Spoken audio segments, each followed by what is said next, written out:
selagi kita bisa membuat pohon dengan kualitas yang bagus. Bagus dalam artian bagus itu kan ada bagus menurut kita sendiri, ada bagus yang diterima umum, yang universal. Membuat skema seperti itu pasti akan lebih abadi kita main bonsai. Tapi kalau kita cuma grubyuk mau melu ngalor ngidul tok, orang duwe langkah-langkah sing disusun, orang duwe skema, orang duwe konsep, ya wis ngambang ngono kuwi terus, Mas.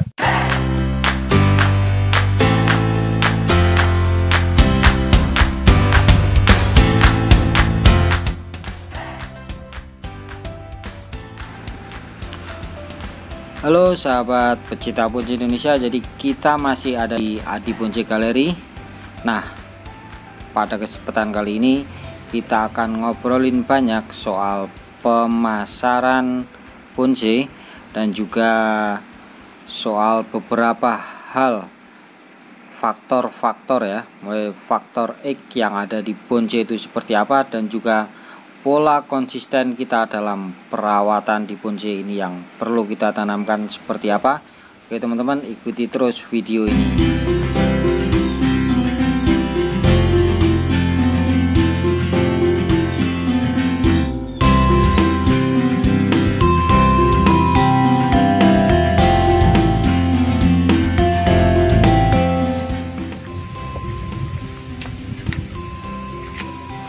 Nah, oke teman-teman, itu Mas Acong. Selamat siang Mas Acong.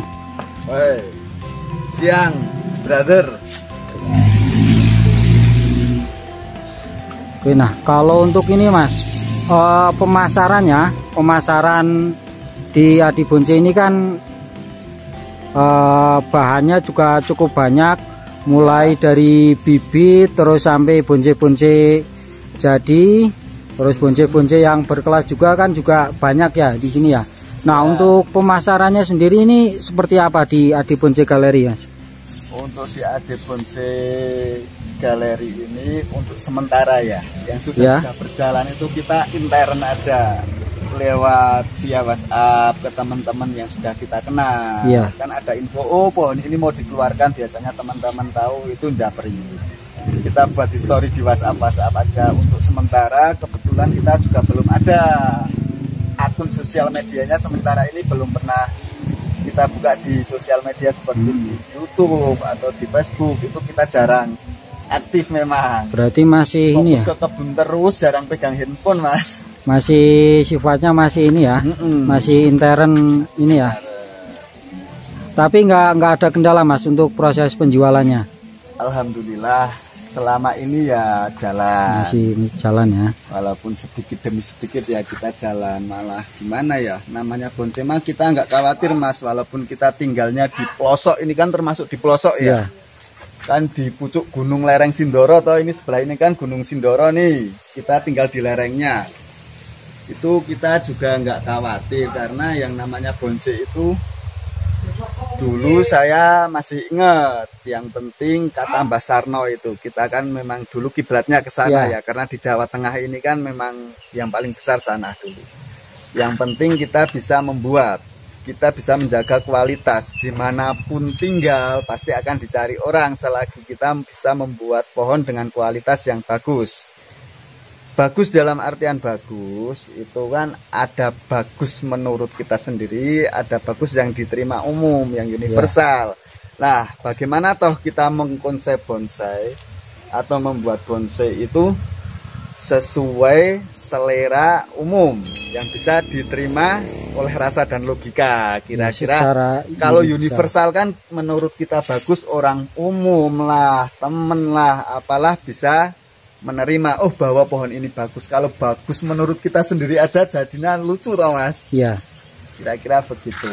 Jadi kuncinya adalah ini ya, bahwa kita bisa membuat bonsai, dan bonsai ini nggak hanya bagus menurut pribadi, tetapi bagus dan bisa diterima oleh universal ya, masyarakat secara umum. Dan ketika masyarakat secara umum bilang itu bagus, kita juga bilang itu bagus. Jadi untuk pemasarannya kita nggak repot kalau untuk proses bonsai ini ya. Nah, terus sama ini Mas, untuk masih menyangkut di pemasaran bonsai ya.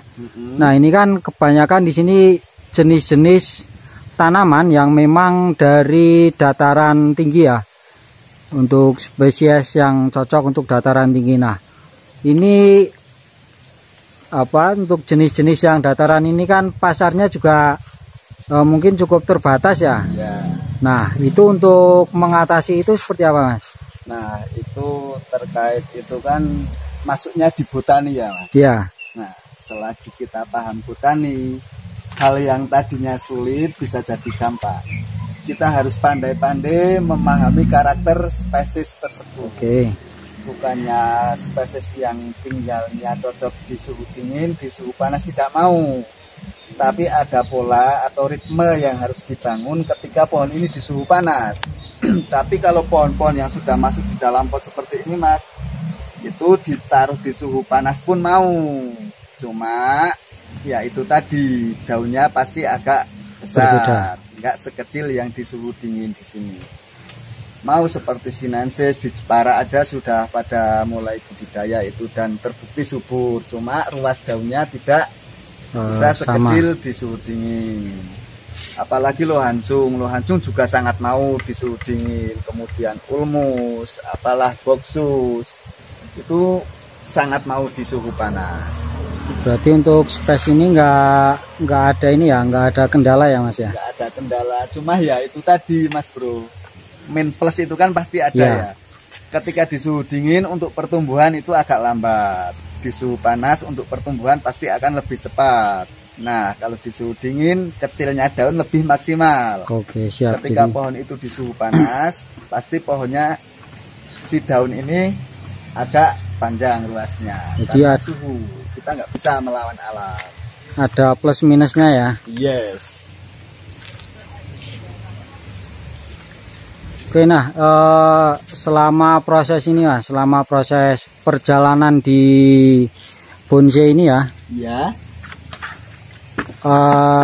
Kira-kira ini yang full dari bonsai kita sudah menghasilkan apa aja ini Mas di Adi Bonsai Galeri, Mas, sebagai penyemangat untuk teman-teman yang budidaya ini, Mas. Iya. Pertama sih kalau di bonsai, karena bonsai itu kan satu nggak ada pasarnya memang ya. Ya. Kedua, itu yang penting kita tetap optimis dan semangat. Walaupun toh bonsai itu nggak ada pasarnya, selagi kita semangat dan optimis, apalagi ditunjang kita di bonsai itu punya skema yang jelas, punya konsep yang jelas, dalam artian langkah-langkah apa saja toh yang perlu kita susun.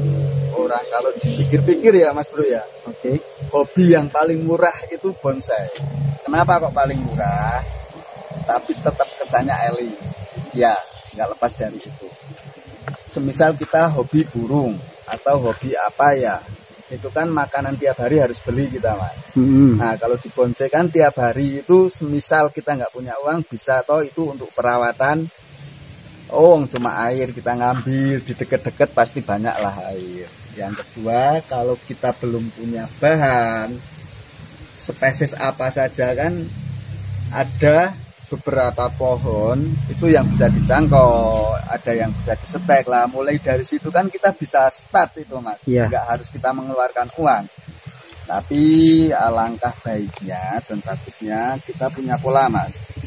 Satu, yaitu memang mau nggak mau entah berapa rupiah kita mengeluarkan uang. Itu lingkaran pertama. Entah beli media, entah beli pot. Kalau di sekitaran kita kebetulan mendukung media, nggak beli, bisa juga itu ngambil dari sekitaran. Tapi kalau di kota-kota kan kadang harus beli itu, Mas. Nah, mau nggak mau memang lingkaran pertama bonsai makan dompet kita, entah berapa rupiah. Nah, kemudian lingkaran kedua, mau nggak mau bagaimana toh ini supaya bonsai bisa makan bonsai. Nah, kita harus punya skemanya itu, biar bonsai, kebutuhan bonsai entah mulai pot, media, kawat dan lain-lain itu bisa kita ambilkan dari bonsai. Lingkaran ketiga, yaitu bagaimana caranya supaya kita dapat makan dari si bonsai itu. Ya toh. Nah, Kalau kita bisa membuat skema seperti itu, pasti akan lebih abadi kita main bonsai. Tapi kalau kita cuma grubyuk mau melu ngalor ngidul toh, orang duwe langkah-langkah sing disusun, orang duwe skema, orang duwe konsep, ya wis ngambang ngono kuwi terus, Mas. Sik penting dhewe ya paling enggak ditoto lah. Ada konsep yang jelas ya. Kita mau berproses di bonsai ini ya. Lebih abadi. Tapi nek dhewe mung melu-melu tok, koncone lesu mesti melu lesu. Tapi ketika dhewe duwe konsep, duwe alur, duwe langkah-langkah sing kudu ditempuh, paling enggak semangat ini jadi stabil, Mas. Ya. Nah, itu PR yang sangat berat di bonsai, Mas. Bagaimana kita tetap konsisten? Bagaimana kita tetap bisa menjaga istiqomah? Nah, itu kadang kan di bonsai pasang surut ya. Semangatnya itu pasang surut, Mas. Ya. Nah, itu bisa menjaga konsisten dan istiqomah aja sudah suatu nilai plus. Apalagi ditunjang dengan skema-skema yang jelas. Apa toh rugine dolanan bonsai? Kan dipikir orang-orang rugine, Mas. Ya, wong tunase tukul wis seneng, weruh pite subur wis seneng. Nah, iki hal-hal sing kadang tak terduga tapi nyoto iki, Mas.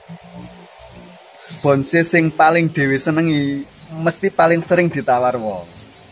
Mesti kuwi. Wah dilalah dhewe bar ngangkat skogron. Utawa bar ganti pot, utawa bar ngawati. Kemudian si konsep kuwi sesuai apa yang kita inginkan. Kemudian dhewe pas seneng-senenge karo wit kuwi, entah wite rupane walaupun toh rapati apik, mesti sering ditawar wong. Dilalah. Jadi ada faktor hoki ya? Apa di situ ya? Ada faktor mungkin ini. Sampai ini, Mas, mindset yang kita tanamkan itu sampai ke orang yang pengunjung lah atau teman atau siapa yang datang, itu mindset yang kita tanamkan tertanam di itu pohon. Makanya kan kadang orang sadar, wah mesti wit sing tak seneng itu. Makanya kan sering ya ada kalimat ya di bonsai. Iki pernah ditawar segini tapi orangnya belum boleh. Memang nyata seperti itu, Mas. Kalau orang yang belum pernah ngalami pasti wah iki bahasa dagang wae mesti ngene. Tapi memang nyata seperti itu. Ning ngopo kok wis ditawar semene ndik biyen ora keelah.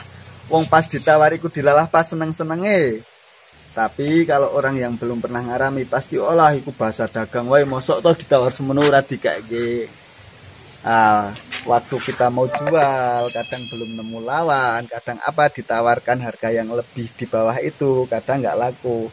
Tapi ya tidak menutupi kemungkinan suatu saat malah lakunya lebih karena kondisi pohon makin bagus. Iya, jadi nggak ada ruginya. Jadi seperti investasi ya, Mas, kalau di bonsai itu ya. Sebenarnya semakin lama semakin bagus dan nilainya juga semakin tinggi tentunya ya. Benar. Tapi kembali lagi tergantung ini ya, proses perawatan dan perhatian kita ya. Benar, Mas, karena mau nggak mau ya namanya tumbuhan itu kan butuh diperhatikan, Mas, butuh diperhatikan, butuh dirawat. Saelek-elek wit ketika kita menanamkan perhatian, kita rawat dengan kasih sayang, itu pasti akan muncul auranya. Coba wit di terlantar kene ngisor, kena penyakit ora dirumati, kemudian wakeh lumut-lumute wong meh nyawang, wis awang-awangen to, Mas? Iya. Itu karo dipajang sing rapi, ditata sing api, ana wong nonton ya penak. Kita juga waktunya perawatan juga enak karena layoutnya itu kan tertata. Enggak cuma bentuk, enggak cuma gerak dasar yang bagus aja, jadi banyak faktor-faktor yang support sistemnya ini supaya mendukung gimana atau langkah-langkahnya. Nah, itu juga perlu dipikirkan. Inspiratif sekali ya teman-teman pecinta bonsai Nusantara. Jadi itu obrolan kita sekilas tentang pemasaran konsep yang jelas ketika kita mau memulai berbonsai, biar kita berbonsai bisa lebih abadi dan juga bisa menghasilkan kesenangan bagi kita, kesenangan bagi orang lain, dan juga bisa memberikan kesenangan bagi keluarga dan juga masyarakat sekitar kita. Makanya tentunya kita juga harus konsisten terus ya dalam berbonsai, dan kita punya konsep yang jelas. Oke teman-teman, itu tadi yang disampaikan oleh Mas Acong. Nah, untuk selanjutnya ini bagi teman-teman, mohon dukungannya untuk like, subscribe, komen, share, dan aktifkan tombol notifikasinya. Kita akan jumpa lagi di video berikutnya.